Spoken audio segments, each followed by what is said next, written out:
कसैले कमेन्टमा सोध्नुभएको थियो, पुरुषको वीर्य निस्के जस्तै महिलाहरूको पनि वीर्य निस्किन्छ त? अथवा पुरुषको वीर्य निस्केपछि शान्त भए जस्तै महिलाहरू पनि शान्त हुन्छ? महिलाहरू कति पटकसम्म आफूलाई शान्त बनाउन सक्छन्, चरम सुख प्राप्त गर्न सक्छन्, वीर्य खसाल्न सक्छन् भनेर कसैले सोध्नुभएको थियो यस्तै यस्तै कुरा गरेर। आज यही विषयमा भिडियो छ, भिडियोलाई पुरा हेरेर साथ दिनुहोला। नमस्कार, म यौन साहित्य लेखक, श्रृङ्गारिक लेखक, काम जिज्ञासु लेखक, स्त्री पुरुषका सम्बन्धको बारेमा खुलेर लेख्ने बोल्ने भिडियो बनाउने गर्छु। कसैलाई राम्रो लाग्छ, कसैलाई नराम्रो लाग्छ, त्यो आफ्नो ठाउँमा छ। मैले राख्ने भिडियोहरू यदि मनोरञ्जनका लागि हेर्दै हुनुहुन्छ भने चाहिँ मनोरञ्जनका लागि नहेर्नु होला। मनोरञ्जनका लागि थुप्रै युट्युबमा अरू कन्टेन्टहरू छन्, अरू भिडियोहरू छन्, ती हेर्नु होला। मैले कसैका जिज्ञासाहरूलाई, कसैको समस्याहरूलाई समाधान गर्ने अथवा यस्तो गर्दा ठिक हुन्छ अथवा यो डाक्टरसँग सल्लाह गर्दा ठिक हुन्छ, यस्तो यस्तो गरेर अपनाइयो भने ठिक हुन्छ भनेर भिडियो बनाउन खोजेको हुन्छु। तपाईँहरू आनन्द लिन, कुनै केटीले सेक्सको बारेमा बोलेकी छि कस्तो छ भनेर सुन्नका लागि चाहिँ नसुन्नु होला। आफूलाई समस्या छ अथवा कुनै कुराको जानकारी लिन आवश्यक छ भनी मात्रै हेर्नु होला भनेर नि भन्न चाहे। र मैले राख्ने भिडियोहरू होइन गलत हो जस्तो लाग्छ भने नजिकैको डाक्टर अथवा डाक्टरकोमा गएर तपाईँहरू राम्रोसँग सल्लाह सुझाव लिन सक्नुहुन्छ भनेर पनि मैले प्रत्येक भिडियोमा भनिराखेकी हुन्छु र अहिले पनि भन्न चाहे। मैले राख्ने भिडियोहरू कन्टेन्टहरू मनपर्छ भने ममता.लैले युट्युब च्यानललाई सब्सक्राइब गर्नु होला। अर्को च्यानल पनि खोलेकी छु, ममता लैले ब्लग्स, त्यसमा मेरो जीवनशैली राखेकी हुन्छु। राम्रो लाग्छ भने हेर्नु होला, डिस्क्रिप्सनमा लिङ्क राखिदिन्छु भनेर नि भन्न चाहे। शुक्रबार र मङ्गलबार चाहिँ काम जिज्ञासुका भिडियोहरू आउँछन्, अन्य दिनमा चाहिँ अन्य विषयका भिडियोहरू चाहिँ यो च्यानलबाट आइरहेका हुन्छन्। तपाईँहरूले त्यो पनि हेर्नु होला। अनि फेसबुकमा काटेर बीज भागबाट सुन्दाखेरि अलि भद्र खालको सुनिने तरिकाले राखिदिनुहुन्छ, त्यस्तो चाहिँ नगर्नु होला। हेर्न मन छ भने युट्युबमा आएर हेर्नुहोस् अथवा मेरो फेसबुकमा हेर्नुहोस्, त्यहाँ मैले पुरा राखेकी हुन्छु, जानकारी दिन खोजेको कुराहरू राखिराखेकी हुन्छु। अरूले चाहिँ त्यो खै किन राख्छन् त्यो मलाई पनि थाहा छैन। बीजबाट काटेर यता न उता कस्तो सुन्दाखेरि अलि नराम्रो सुनिने खालको तरिकाले राख्नुहुन्छ, त्यो चाहिँ नगर्नु होला पनि भन्न चाहे। त्यस्तो गरेर के हुन्छ खै, मलाई त त्यस्तो लाग्दैन। यो जानकारी दिन पर्ने कुरा नै हो जस्तो लाग्छ। कोही त आउनु पर्यो यसरी यो विषयमा पनि बोल्ने जस्तो पनि लाग्छ।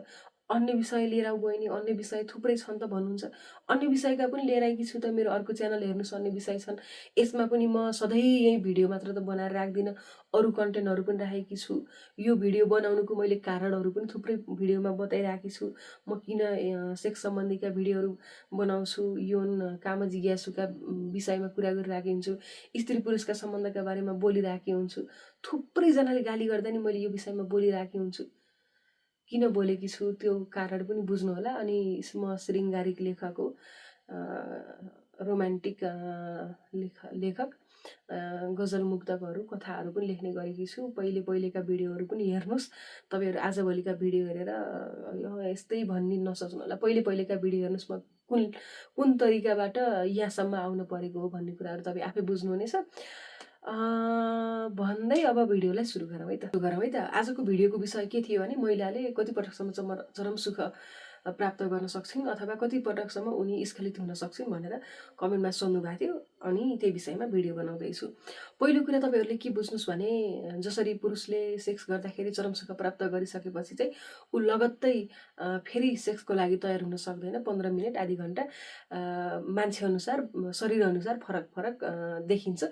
महिलाभन्दा पुरुष चाहिँ अलि ढिलो दोस्रो पटकको लागि तयार हुने अथवा तेस्रो पटकको लागि तयार हुने गरेको पाइन्छ। तर महिलाकोमा चाहिँ त्यस्तो हुँदैन। महिला चाहिँ 1 देखि 10 पटकसम्म चरम सुख प्राप्त गर्न सक्छन् भनेर पनि एउटा रिसर्चले पत्ता लगाएको छ। कुनै रिसर्चले अलि धेरै पनि भनेको छ र कुनै रिसर्चले चाहिँ 10 पटकसम्म आफूलाई चरम सुख प्राप्त गर्न सक्छन् लगातार भनेर नै भनिएको छ। तपाईँ यो विषयमा जानकारी होइन जस्तो लाग्छ भने चाहिँ तपाईँहरू सर्च गरेर हेर्न पनि सक्नुहुन्छ भनेर भन्न चाहे।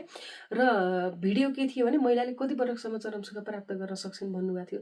मैले पुरुषको बताइहालेँ। पुरुषले अब एकचोटि चरम सुख, जुन तपाईँहरू यौन क्रिया गर्दै हुनुहुन्छ, सेक्स क्रिया गर्दै हुनुहुन्छ, अस्तमैथुन गर्दै हुनुहुन्छ, आफूलाई शान्त पार्दै हुनुहुन्छ सेक्स क्रिया गरेर भने जुनसुकै क्रिया भने आफूलाई हस्तमैथुन गरेर शान्त दिँदै हुनुहुन्छ अथवा महिलासँग सेक्स गरेर अथवा पुरुषसँग आफ्नो पार्टनरसँग सेक्स गरेर आनन्द लिँदै हुनुहुन्छ भने तपाईँले एकपटकमा पुरुषको एकपटक आनन्द लिइसकेपछि चरम सुख प्राप्त गरिसकेपछि ब्रिए खसालिसकेपछि पुनः दोस्रो पटकका लागि तयार हुनका लागि आधी घन्टा 15 मिनट 1 घन्टा 1 हप्ता 1 महिना पनि शरीर अनुसार फरक फरक भएको पाइन्छ। तर महिला चाहिँ कसैलाई थोरै थोरै होला 3-4 पटकसम्म लिन सक्लान्, कसैले धेरै पटकसम्म लिन सक्लान् चरम सुखको आनन्द।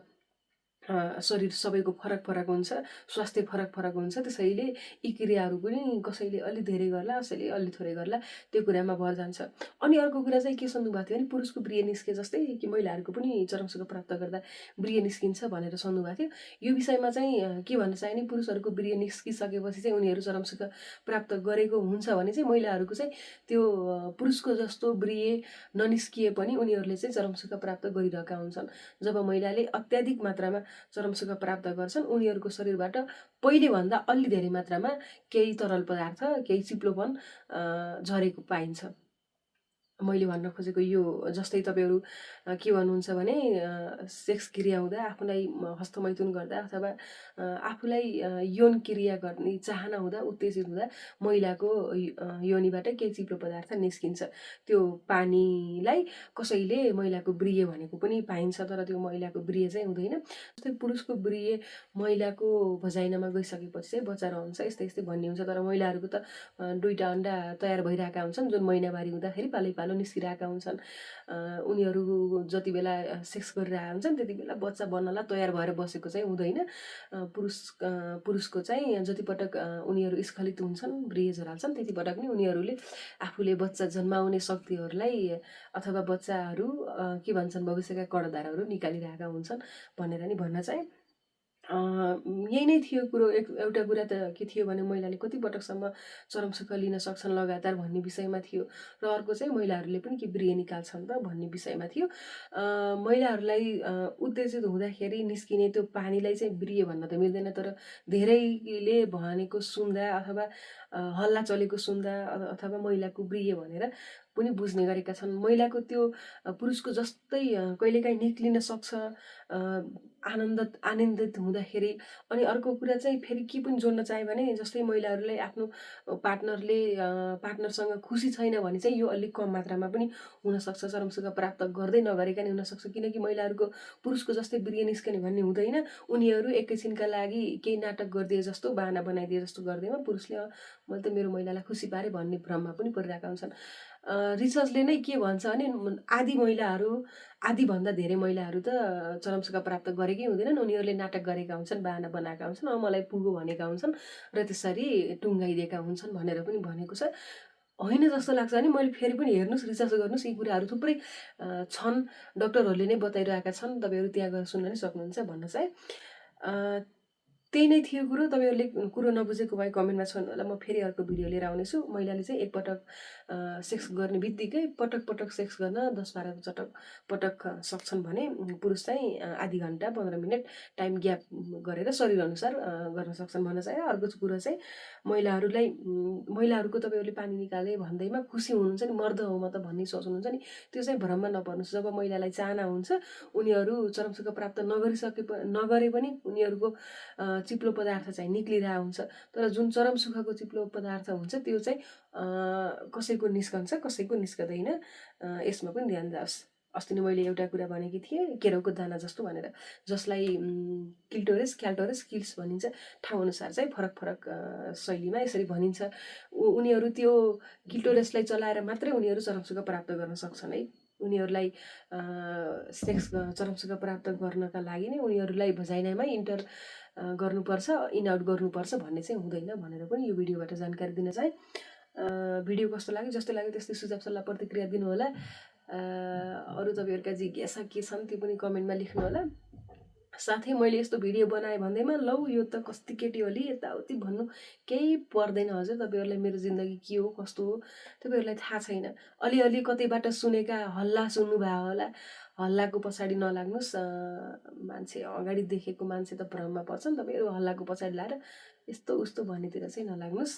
मेरो जीवनशैली जान्न चाहनुहुन्छ भने ममता लैले ब्लग च्यानलमा मैले मेरो रहनसहन यताउति डुलेको घुमेको राख्ने गरेकी छु, त्यहाँ गएर हेर्न पनि सक्नुहुन्छ भन्न चाहे।